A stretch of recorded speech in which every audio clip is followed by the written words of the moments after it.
जिसने समय का दुरुपयोग किया है उसे दुख और तकलीफ़ों के सिवा कुछ नहीं मिला। बहुत से लोग यही कहते हैं, अरे अभी तो पूरा जीवन पड़ा है, बहुत समय हमारे पास है, हम कर लेंगे। लेकिन वो भूल जाते हैं कि समय और जीवन दोनों कभी नहीं रुकते। बहुत समय पहले की बात है, एक नगर में एक राजा रहते थे। वो राजा बहुत शक्तिशाली था। वो राजा युद्ध में बहुत निपुण थे। वह कभी भी युद्ध नहीं हारते थे।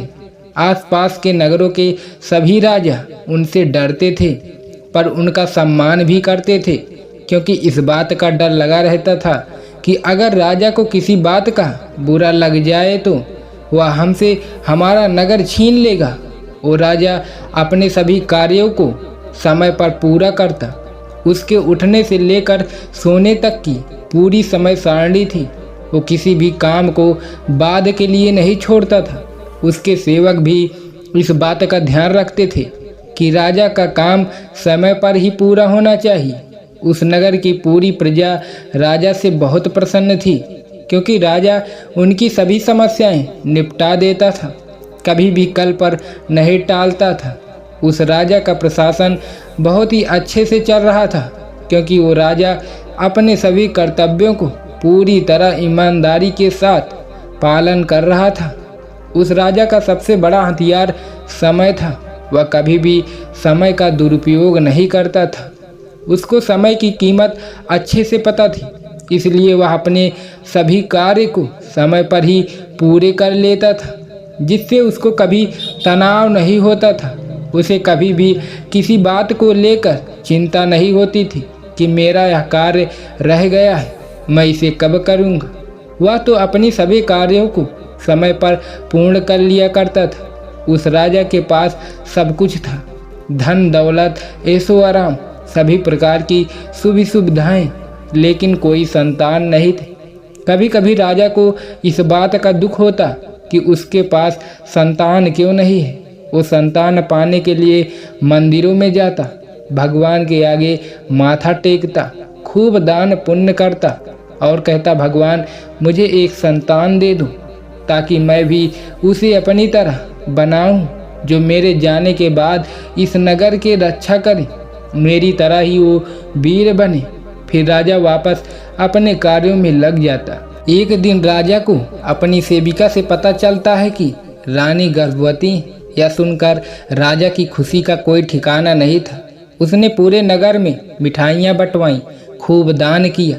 जब राजा का पुत्र पैदा हुआ तो राजा ने उसका नाम युवराज रखा। राजा अपने पुत्र से बहुत स्नेह करता था। वो उसे बचपन से ही अच्छी बातें सिखाता था। समय के साथ उसका पुत्र भी बड़ा होने लगा। अब राजा को किसी चीज़ की कोई चिंता नहीं रही, क्योंकि अब राजा का पुत्र उसका कारोबार संभाल लेगा। लेकिन राजा जब भी उसे युद्ध नीतियाँ सिखाते तो युवराज ने कुछ बहाना मार कर वहाँ से चला जाता। राजा उसे बहुत समझाता, बेटा ये तुम्हारे जीवन में आगे काम आएगी, तुम्हें इन्हें सीखना चाहिए। पर युवराज तो युवराज था, वह राजा की कोई बात नहीं मानता, बस सुख सुविधाओं का आनंद लेता। जब राजा उसे कुछ कहता तो हर बात को वो कल पर करने के लिए कह देता। राजा उसे कोई कार्य करने के लिए देते तो कहता, पिताजी मैं ये काम कर लूँगा। राजा जब भी युद्ध कौशल सिखाने की बात करते तो उनसे कहता, पिताजी मैं कल सीख लूँगा, कल करूँगा, कल करूँ। करते करते युवराज 20 साल का हो चुका था, लेकिन उन्होंने कभी युद्ध कौशल नहीं सीखा, न ही उन्होंने कोई कार्य किया। समय कभी रुकता नहीं है, निरंतर चलता रहता है। न ही हमारा जीवन रुकता है, निरंतर चलता रहता है।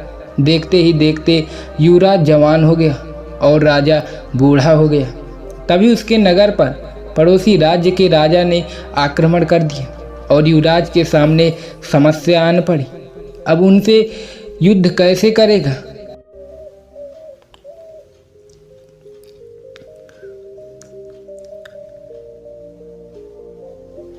उसने तो कभी युद्ध कौशल ही नहीं सीखा है। अब उसे एहसास होने लगा कि अब मैं युद्ध कैसे करूँगा। यह सोचकर अपने पिताजी के पास गया और कहा, पिताजी अब क्या करें। राजा बूढ़ा हो चुका था। अब उसके शरीर में इतनी ऊर्जा नहीं थी कि वो रणभूमि में जाकर युद्ध लड़े। राजा ने अपने बेटे से कहा, अगर समय रहते ही तुम युद्ध कौशल के बारे में सीख लेते तो आज यह नौबत नहीं आती, लेकिन अब हम कुछ नहीं कर सकते। हमें तो युद्ध करना ही पड़ेगा। इसके अलावा हमारे पास कोई भी रास्ता नहीं है, क्योंकि राजा कभी युद्ध से पीछे नहीं हटते, फिर चाहे परिणाम कैसा भी हो। इसके बाद राजा और युवराज अपनी सेना के साथ युद्ध के लिए निकल पड़े, मगर युवराज को तो युद्ध कौशल के बारे में कुछ भी नहीं पता था। उसे तो ठीक से तलवार चलाने भी नहीं आती थी और राजा बूढ़ा हो चुका था, तो उसके शरीर में इतनी शक्ति नहीं थी कि वो ठीक तरीके से युद्ध कर सके। जिसका परिणाम यह हुआ कि राजा युद्ध में मारा गया और युवराज भी बुरी तरह से घायल हो गया। पर और उसी नगर के राजा ने उसका नगर छीन लिया। जैसे तैसे युवराज अपनी जान बचाकर वहाँ से भाग गया। वो युवराज वहाँ से जंगल में पहुँच गया। सब कुछ नष्ट हो चुका था। अब उसको पिताजी की सारी बातें याद आ रही थी, लेकिन अब उनको याद करके क्या फ़ायदा। जब युवराज को खाने के लिए कुछ नहीं मिला तो उसने जंगली फल खाकर अपना पेट भरा। तब उसे उस भोजन की याद आने लगी जो महल में बैठकर बड़ी तसल्ली से खाया करता था। अब उसकी हालत ऐसी हो गई थी कि काश समय रहते अपने पिताजी से युद्ध कौशल सीख लिया होता तो आज उसे ये सब कुछ गंवाना नहीं पड़ता। पर अब तो समय जा चुका है, अब मैं कुछ नहीं कर सकता। यह कहकर युवराज जंगल में जोर जोर से रोने लगा। तभी उसके रोने की आवाज़ जंगल में एक बौद्ध भिक्षु ने सुनी। बौद्ध भिक्षु युवराज की रोने की आवाज़ सुनकर उनके पास आए और उनसे बोला, सब कुछ लुट गया, मेरे पास कुछ भी नहीं है। मैंने अपने समय को बर्बाद कर दिया, फिर समय ने जाकर मुझे बर्बाद कर दिया। अब मैं क्या करूं? मुझे कुछ समझ नहीं आ रहा। युवराज की वो बात बौद्ध भिक्षु बड़े ध्यान से सुनते हैं। फिर युवराज से कहते हैं, अगर तुम चाहो तो अभी भी अपना सब कुछ हासिल कर सकते। ये सुनकर युवराज बोला, कैसे महाराज, क्या आप मुझे बता सकते हैं? बौद्ध भिक्षु कहते हैं, तुमने पहले समय को बहुत ही बर्बाद किया, इसीलिए जो समय जा चुका है हम उसे वापस तो नहीं ला सकते। अब जो हमारे पास बचा है, अगर तुम उसका सही उपयोग करो तो वापस तुम अपने जीवन में सब कुछ हासिल कर सकते हो। ये सुनकर युवराज बोला, महाराज मुझे क्या करना होगा? तो बौद्ध भिक्षु कहते हैं, मैं तुम्हें जो बातें बताऊंगा उसे जीवन में हमेशा याद रखना। सबसे पहले समय के महत्व के बारे में जानना होगा। समय एक अनमोल चीज़ है, यह कभी नहीं रुकती। समय कभी भी किसी का गुलाम नहीं रहता। अगर हमने उसे बर्बाद कर दिया तो फिर समय हमें बर्बाद ही कर देगा।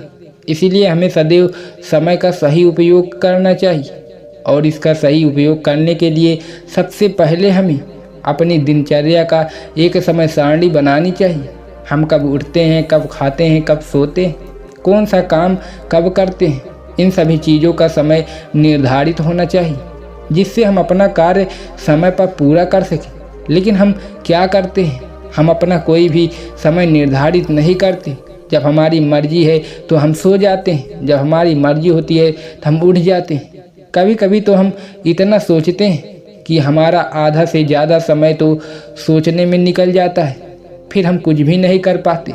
इसीलिए अपने सभी कार्यों की समय सारणी बनाओ और हर काम को समय पर ही पूरा करो, जैसे कि तुम्हारा काम समय पर पूरा हो सके। जब हमारा काम पूरा नहीं होता तो हमें तनाव होने लगता है और हम इस काम को कैसे करेंगे, हमारे पास तो अब समय ही नहीं बचा, जिससे आपका वो काम बिगड़ सकता है। हमें वो अपना कार्य करने के लिए एक समय निर्धारित करना चाहिए कि मुझे यह कार्य इतने समय में पूरा करना है और फिर करना ही करना है। मुझे ये काम इतने दिनों में ख़त्म करना है और फिर इसे पूरा करना ही करना है। समय को कोई भी मनुष्य खरीद या बेच नहीं सकता। कुछ लोग तो अपने जीवन का सही मतलब ही नहीं समझ पाते। आखिर उन्हें अपने जीवन में करना क्या है? वो तो समय का उपयोग अपने दोस्तों के साथ खाना खाने में, घूमने में, फिरने में, गप्पे लड़ाने में पूरा कर देते। इस तरह से वो अपने जीवन के वर्ष व्यतीत करते हैं। वह कभी नहीं सोचते कि वो क्या कर रहे हैं, किस तरह से अपना समय बर्बाद कर रहे हैं। उन्हें कभी इस बात का पछतावा भी नहीं होता। इसी वजह से वो अपना समय और धन दोनों खो देते हैं। जिसे वो कभी प्राप्त नहीं कर सकते। वो लोग ये भूल जाते हैं कि उनके पास सीमित समय। वो तो हमेशा ऐसे भ्रम में रहते हैं कि अभी तो उनके पास बहुत समय है, जबकि समय ऐसी चीज़ है जो कभी नहीं रुकती। समय चाहे तो आपको 1 सेकंड में राजा और 1 सेकंड में भिखारी बना सकता है। अगर तुमने समय का सही तरीके से उपयोग किया तो तुम भिखारी से राजा भी बन सकते हो। अगर तुमने समय का सही उपयोग नहीं किया तो तुम राजा से भिखारी बन जाओगे। हम सभी के पास बराबर समय होता है। सभी को एक दिन के 24 घंटे मिलते हैं। फिर कोई सफल तो कोई असफल क्यों? सफल लोग कोई अलग काम नहीं करते, बस उस काम को अलग तरीके से करते हैं। वो लोग अपने समय के प्रत्येक क्षण को जरूरी कामों में लगाते हैं, जिससे वो सफल हो जाते हैं। और सफल लोग समय के प्रत्येक क्षण को बर्बाद नहीं करते रहते, कभी सोने में, घूमने में, गप्पे लड़ाने में, जिससे वह कभी सफल नहीं हो पाते। फिर बौद्ध भिक्षु राजकुमार से कहते हैं, मेरी एक बात हमेशा याद रखना, समय एक अमूल्य धन है। समय की अहमियत ही हमें ज़िंदगी में सफल बनाती।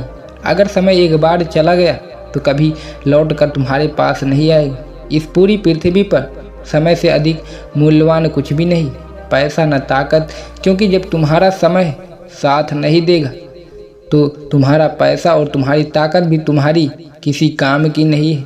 हम खोए हुए दौलत वापस ला सकते हैं, भूली हुई विद्या फिर से याद कर सकते हैं, अपने बिगड़े स्वास्थ्य को फिर से ठीक कर सकते हैं, लेकिन जो समय चला गया वह कभी वापस नहीं ला सकते। अगर हम हर समय को बर्बाद करेंगे तो समय हमें बर्बाद कर देगा।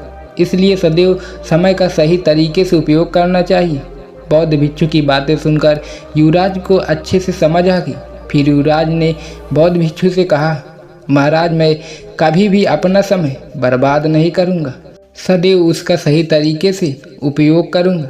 अब मुझे सारा खेल समझ आ गया है, आपका धन्यवाद। इसके बाद युवराज बहुत मेहनत करता है, युद्ध कौशल सीखता है, फिर कभी आलस नहीं करता, कभी काम को नहीं टालता और एक दिन वह सफल राजकुमार बनता है। उसके बाद युवराज वापस अपना नगर हासिल कर लेता है।